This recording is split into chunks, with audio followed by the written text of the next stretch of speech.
तो हेलो दोस्तों, कैसे हैं आप लोग। उम्मीद करता हूँ बहुत अच्छे होंगे। And happy Dussehra to all of you. आज दशहरा है और उम्मीद करता हूँ कि आप लोग जैसे हमारा प्रथा है रावण के जलाने का, उसके अनुसार अपने सारे जो चिंताएं हैं, टेंशन है, उसको भी जला देंगे और एक नई शुरुआत करेंगे आप लोग। तो दोस्तों, इस वीडियो में हम लोग देखेंगे अटेस्टेशन फॉर्म के बारे में, कैसे भरा जाता है और जो भी एसएससी के एग्ज़ाम्स है, जैसे कुछ भी हो, सीजीएल हो, सीएचएसएल हो, एमटीएस हो या सीपीओ हो, स्टेनो का एग्ज़ाम हो या कोई भी एग्ज़ाम्स हो, सब में अटेस्टेशन फॉर्म आता है और मैं कैसे इसको फ़िल किया था, इसमें आप लोग देखिएगा। एक-एक माइनर डिटेल्स के बारे में मैं दिखाऊँगा, कैसे कैरेक्टर सर्टिफ़िकेट भरना होता है, कहाँ-कहाँ साइन कराना होता है। मेडिकल जो सर्टिफ़िकेट हमारा इसी में आता है कि जाके वहाँ पे डिपार्टमेंट में कराना होता है। और अगर आता है तो कैसे कराना होता है और अटेस्टेशन फॉर्म भरा कैसे जाता है, ये सबसे ज़्यादा इंपॉर्टेंट है दोस्तों। तो इसको ध्यान से देखिएगा और अगर चैनल पे नए हैं तो चैनल को सब्सक्राइब कर लीजिएगा। ये आप लोगों के लिए बहुत ही ज़्यादा हेल्पफुल वीडियो होने वाला है। ठीक है दोस्तों, तो चलिए स्टार्ट करते हैं। तो दोस्तों, ये हमारा फर्स्ट पृष्ठ था, जो हमारा अटेस्टेशन फॉर्म आया था उसमें फर्स्ट पृष्ठ लगा हुआ था और इसमें यहाँ पे देख सकते हैं कि ये डेट लिखा हुआ है कि 22/5/2023 को, ये मतलब 22 मई को ये इशू हुआ था। और हमारा जो यहाँ पे घर पे जो मेरा पहुँचा था, 5-6 दिन के अंदर में पहुँचा था, 26-27 मई को पहुँचा था। और अगर बात करें इसमें टाइम कितना दिया हुआ था, तो टाइम भी लिखा हुआ है फ्रेंड्स, यहाँ पे नीचे देख सकते हैं। टाइम जो है 21 जून, हाँ 21 जून तक आप लोगों को ये सबमिट कर देना था, मतलब मेरे को सबमिट कर देना था। तो टाइम कितना हो गया दोस्तों, 1 मंथ का टाइम लगभग ये देते हैं। 22 मई को इशू किए और 21 जून को आपको करा के देना था और हमारे घर पे मतलब 5-6 दिन बाद पहुंचा, मतलब समझ लिए मोटा मोटी 25 दिन का टाइम उन लोगों को मिला था और ये ईजिली हो जाएगा। आप लोग, बहुत लोग पूछते हैं कि कितना टाइम देते हैं, तो 25 दिन का देते हैं। मतलब 25-26 जितना जल्दी पहुँच जाएगा उतना टाइम मिलेगा आप लोगों को। और ये जीमेल पे भी आता है और पोस्टल एड्रेस पे भी आता है। तो ये सब ध्यान रखिएगा दोस्तों। अगर जीमेल आपका सही नहीं है तो कोई टेंशन की बात नहीं है, पोस्टल एड्रेस पे भी आ जाता है। और कैरेक्टर सर्टिफिकेट और मेडिकल सर्टिफिकेट में मैक्सिमम 2 से 3 दिन टाइम लगता है, इसलिए ज़्यादा सोचने की बात आप लोगों को नहीं है। तो ये तो हो गया दोस्तों। आगे चलते हैं। तो आगे चलेंगे तो हम लोगों को मिलेगा ये, हाँ ये पॉइंट देख लीजिएगा दोस्तों। यहाँ पे लिखा हुआ है कि 3 प्रतियाँ संलग्न की जा रही है, मतलब 3 कॉपीज़ इसका भेजा गया था मेरे पास दोस्तों। जो अटेस्टेशन फॉर्म था, जहाँ-जहाँ भरना था, उसका 3 कॉपीज़ था। जो कैरेक्टर सर्टिफिकेट था उसको जो बनवाना था, उसका भी 3 कॉपीज़ था। मतलब उस पे तीनों पे साइन करवाना था, जो हमारा होते हैं गेजेटेड ऑफिसर, उनसे साइन कराना था और प्लस में ये जो भरने वाला था, तीनों पे हम लोगों को भर के देना था। तो एक-एक चीज़ दोस्तों इम्पोर्टेंट होती है, इसलिए आप लोग इसको ध्यान से देखिएगा, ठीक है? ऐसा ना हो कि दोस्तों, मतलब अगर गलती हो जाए तो इसमें व्हाइटनर भी लगाने का वो मतलब ठीक नहीं होता है। मतलब ज़्यादा टेंशन भी नहीं लेना है, लेकिन एक बार देख लेंगे तो आप लोग को कोई दिक्कत नहीं होगा, ठीक है? तो 3 अटेस्ट, लेकिन मेडिकल सर्टिफिकेट जो था दोस्तों, हमारा एक ही कॉपी था, उसको एक ही बनवाना था और ये जो लिखा हुआ है इसका एक ही कॉपी था, ठीक है? और जो हमारा भरने वाला था और कैरेक्टर सर्टिफिकेट था, उसका 3-3 कॉपीज़ थे। जब आगे जाएँगे आप तो दोस्तों, हाँ, यहाँ पे लिखा हुआ है, कृपया नोट करें कि चिकित्सा परीक्षण एवं दस्तावेज सत्यापन हेतु इस कार्यालय में उपस्थित होने के लिए कोई यात्रा भत्ता दे नहीं है, मतलब पैसा नहीं दिया जाएगा।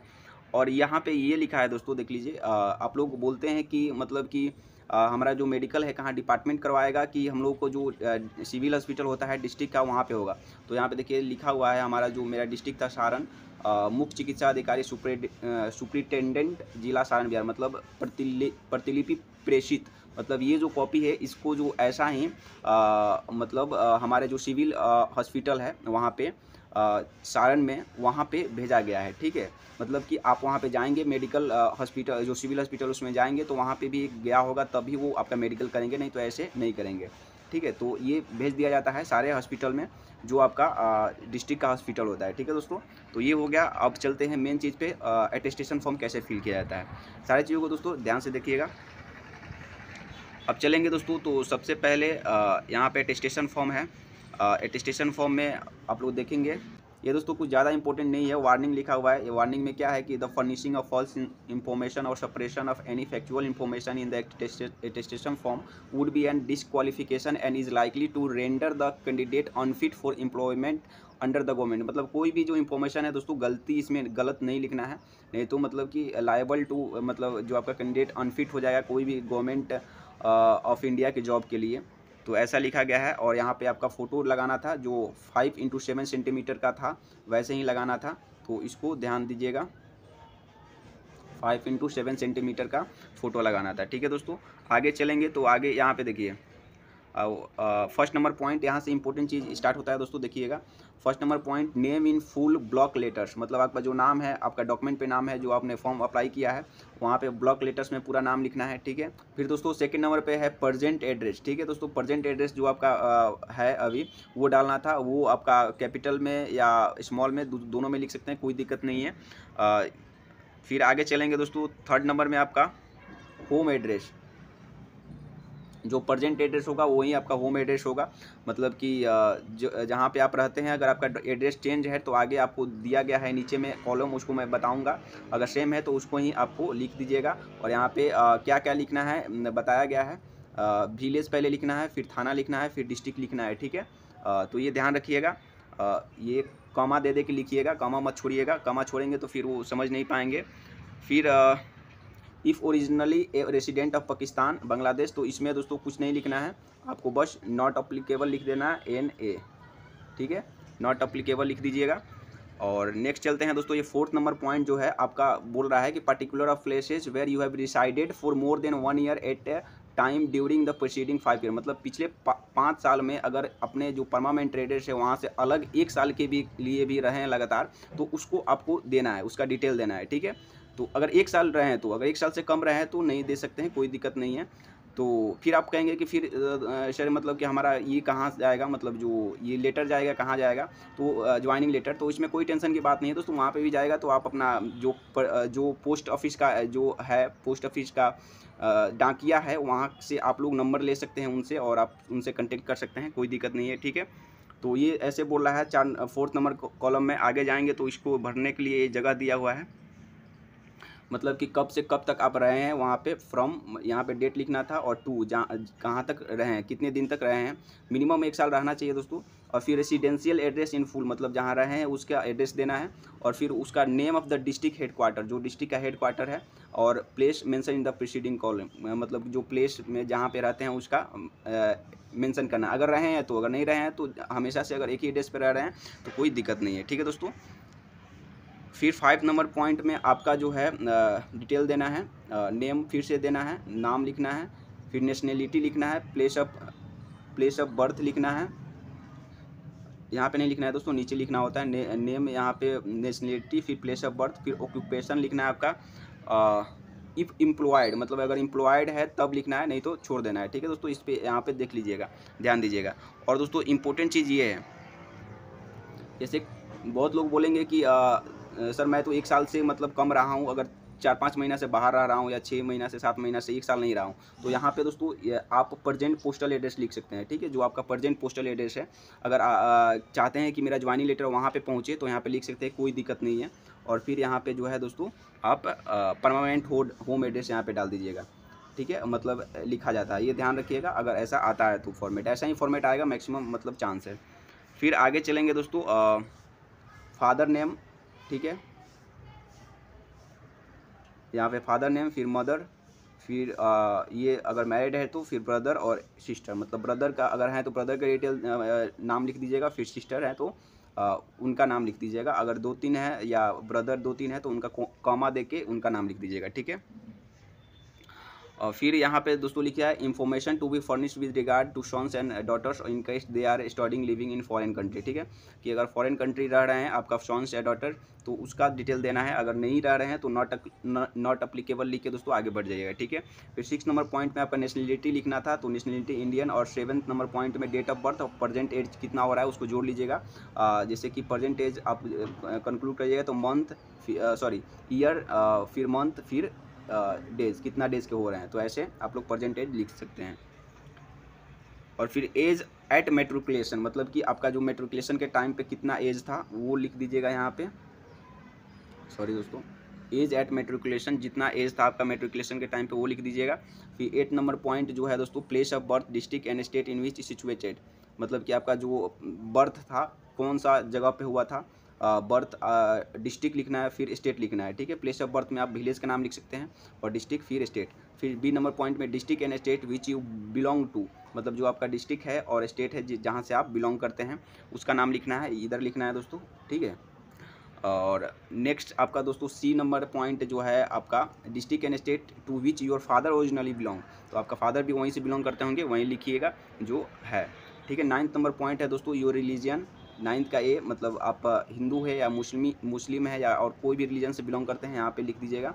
और बी जो है are you a member of SC ST, answer yes और नो, मतलब येस और नो में लिखना है। तो दोस्तों यहाँ पे अगर SC ST से हैं तो यस लिखिएगा, अगर नहीं है तो नो लिखिएगा, ठीक है दोस्तों। ये जो है आपका डिपार्टमेंट में काम आता है प्रमोशन में, SC ST, इसलिए इसको लिखवाया जाता है। फिर यहाँ पे 10th नंबर पॉइंट है educational qualification showing place of education with years in school and colleges since 15 years of age. मतलब 15 साल के एज से आप जो जो स्कूल और कॉलेज में पढ़े हैं उसका डिटेल यहाँ पे देना है। नेम ऑफ स्कूल पहले यहाँ पे लिखना है, नेम ऑफ स्कूल, फिर यहाँ पे डेट ऑफ एंटरिंग, कब आप इंटर की, ऐसे मैक्सिमम केसेस में याद नहीं होता है, अगर हाँ सर्टिफिकेट पे लिखा होगा तो यहाँ पे लिख दीजिएगा। डेट ऑफ लिविंग, जब रिजल्ट आता है मार्कशीट पे लिखा होगा दोस्तों 10th का 12th का। और फिर एग्जामिनेशन पास्ट, मतलब कब एग्जामिनेशन आप पास्ट किए उसका भी मतलब ईयर लिख दीजिएगा, ठीक है। आप ग्रेजुएशन का लिख सकते हैं, इंटरमीडिएट का लिख सकते हैं और इस सब का डिटेल लिख सकते हैं यहाँ पे, ठीक है। अगर पोस्ट ग्रेजुएट किए हैं तो उसको भी लिख सकते हैं, और कोई भी डिग्री होगा वो लिख दीजिएगा।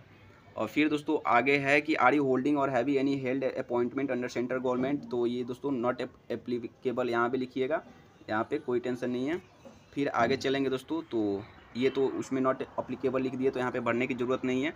फिर ये जो है दोस्तों ये देखिएगा ध्यान से, इसमें क्या है कि आपको कभी एक एक पॉइंट पढ़ लीजिएगा, ऐसे तो मैक्सिमम केसेज में आप लोगों को कुछ नहीं होगा क्योंकि गवर्नमेंट एग्जाम की तैयारी करने वाले ये सब इन्वेस्ट करते नहीं हैं। Have you ever arrested, have you ever prosecuted, have you ever been kept under detention, have you ever been bound down, have you ever been fined by a court of law. तो ये सब चीज़ें दोस्तों आप लोग ध्यान दीजिएगा, इसमें नो नो लिखते चले जाइएगा। हाँ अगर कभी हुआ है ये सब चीज़ में फंसे हैं, लफड़ा में फंसे हैं तो यस कर दीजिएगा, वो ठीक है। क्योंकि आप वो जो है फैक्ट ऑफ कंसीलमेंट लग जाता है, अगर आप कुछ छुपाएंगे बाद में पता चलता है तो वो बहुत बड़ी प्रॉब्लम हो जाती है। तो ऐसे मैं बोलूँगा अगर कभी हुआ है तो छुपाना नहीं चाहिए, क्योंकि आप अगर आप अरेस्ट हुए हैं या कुछ भी प्रोसिक्यूटेड हुए हैं, कभी आप पे केस चलाया गया है और फिर वो छूट गया है तो वो आप प्रूव कर सकते हैं बाद में, कोई दिक्कत नहीं है। हाँ अगर नहीं हुआ तो कोई दिक्कत नहीं है, नो नो लिखिए, सब में मैक्सिमम नो ही होगा, इसमें मेरे को पता है, सब में नो नो लिख दीजिएगा, ठीक है। और 13 नंबर पॉइंट दोस्तों ये है कि name of two responsible person of your locality और two references to whom you are known. मतलब कि अपने लोकेलिटी के 2 रिस्पॉन्सिबल पर्सन का नाम देना है, आप अपने रिलेटिव्स का भी इसमें दे सकते हैं। ऐसे लोकेलिटी का भी दे देंगे तो कोई दिक्कत नहीं है, बता दीजिएगा हाँ कि मैंने आपका नाम दिया हुआ है, अगर कॉल वॉल आता है तो आप लोग ऐसे ऐसे बता दीजिएगा, तो उसमें कोई दिक्कत नहीं है। जो एकदम रिस्पॉन्सिबल पर्सन हो जिस पे आपको पूरा ट्रस्ट होगा, ठीक है। तो 2 पर्सन का नाम यहाँ पे देना है। वहाँ पे मैं डिपार्टमेंट में गया था, उनका नंबर भी लिखवाया गया था, मैं नंबर भी लिख दिया था, तो ये है। फिर यहाँ पे सिग्नेचर करना है आपका दोस्तों, सिग्नेचर करके प्लेस लिखना है जहाँ पे सिग्नेचर करेंगे, फिर यहाँ पे डेट लिखना है, ठीक है। जिस दिन आप डिपार्टमेंट में जाएंगे वहाँ पे डेट लिख सकते हैं, या जिस दिन भरेंगे उसका डेट लिख सकते हैं, ठीक है। अब दोस्तों आता है सबसे इम्पोर्टेंट पार्ट का आइडेंटिटी सर्टिफिकेट। आइडेंटिटी सर्टिफिकेट में आपको ये है कि मतलब जो कैरेक्टर सर्टिफिकेट आइडेंटिटी सर्टिफिकेट दोनों सेम ही होता है, आपको अलग से कुछ नहीं बनाना होता है। बहुत लोगों को कन्फ्यूजन होता है कि आइडेंटिटी सर्टिफिकेट क्या है, कैरेक्टर सर्टिफिकेट क्या है, तो दोनों सेम ही होता है, ठीक है दोस्तों। अब यहाँ पे किसे किसे साइन कराना है ये आप लोग पढ़ लीजिएगा। गेजेटेड ऑफिसर से जो भी मेंबर ऑफ पार्लियामेंट हो, sub divisional magistrate, SDM SDO, tehsildar भी हो, प्रिंसिपल और headmaster of the recognised school ये हो, फिर या पोस्ट मास्टर हो, ब्लॉक BDO हो, पंचायत इंस्पेक्टर हो, तो ये सब से आप लोग करा सकते हैं, कोई टेंशन नहीं है, ठीक है। और यहाँ पे भरना ये है कि certified that I have known Shri, आपका नाम लिख देना है, और फिर आपके फादर का नाम लिखना है, या फिर इतने मंथ से मैं इनको जानता हूँ, जो भी है 6 महीना, 1 साल, 2 साल, वहाँ पे भर दीजिएगा आप लोग।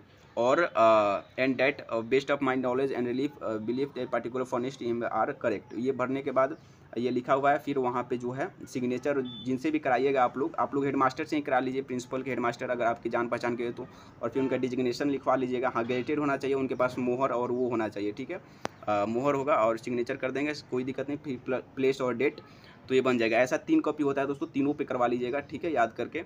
और to be filled by office है, इसको आपको नहीं भरना है। मेडिकल सर्टिफिकेट का फॉर्मा ये है, medical certificate, form of health certificate ऐसे करके आया था हमारा, ये थोड़ा उल्टा हो गया है तो इसको ध्यान दीजिएगा, ये ऐसे है। हाँ फॉर्म ऑफ हेल्थ सर्टिफिकेट, इसमें क्या क्या भरना था तो बस वही है दोस्तों, अपना नाम भरना था, फिर ये जैसे भरा जाता है मतलब बॉडली इंफॉर्मिटी कुछ नहीं है, कुछ बीमारी नहीं है इसमें, ऐसे कुछ करके भरा जाता है।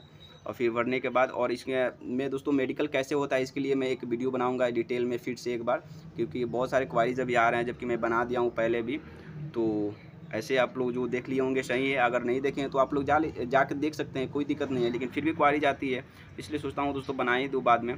तो यहाँ पे जो है आप लोग देख लीजिएगा, यहाँ पे जो साइन वाइन कराना था CMO से साइन कराना था, चीफ मेडिकल ऑफिसर से, और एक और ऑफिसर थे वो जो चेकअप करते हैं उनका साइन कराना था।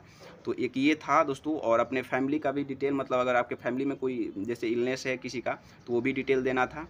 तो अगर नहीं है तो कोई दिक्कत नहीं। फिर यहाँ पे नीचे ये साइन जहाँ जहाँ कराना है, CMO को दो जगह साइन कराना था, और वो मेडिकल ऑफिसर का एक जगह साइन कराना था, और मोहर मरवाना था। तो ये सब दोस्तों 1-2 दिन में हो जाता है, कोई दिक्कत नहीं है, ज़्यादा टेंशन बात नहीं है। आप लोग अगर कोई भी क्वारीज इसके बाद भी, इस वीडियो को देखने के बाद आप कर दीजिएगा। और टेलीग्राम ग्रुप में आप लोग आके मतलब वहाँ पे कोई भी क्वारीज पूछ सकते हैं। वहाँ पे जो कैंडिडेट्स जुड़े हुए हैं पहले से वो भी रिप्लाई कर देते हैं, या मैं भी फ्री होता हूँ तो रिप्लाई कर देता हूँ, ठीक है दोस्तों। तो वहाँ नहीं जुड़े हैं तो जुड़ लीजिए, बहुत सारे MTS 2022 में सिलेक्टेड कैंडिडेट्स जुड़े हुए हैं, आप लोगों का भी हेल्प हो जाएगा। आपके लिए मैं बोल रहा हूँ, ग्रुप है, कोई मेरा चैनल नहीं है, और उसका जो है लिंक मैं अभी कमेंट सेक्शन में पिन कर दूंगा, ठीक है दोस्तों। और अगर आप लोगों को हेल्प हुआ है वीडियो से दोस्तों, प्लीज़ सब्सक्राइब कर दीजिएगा और वीडियो को लाइक कर दीजिएगा, ठीक है। Thank you for watching and be concentrate to your goal, it's a most important thing for you. Bye and take care.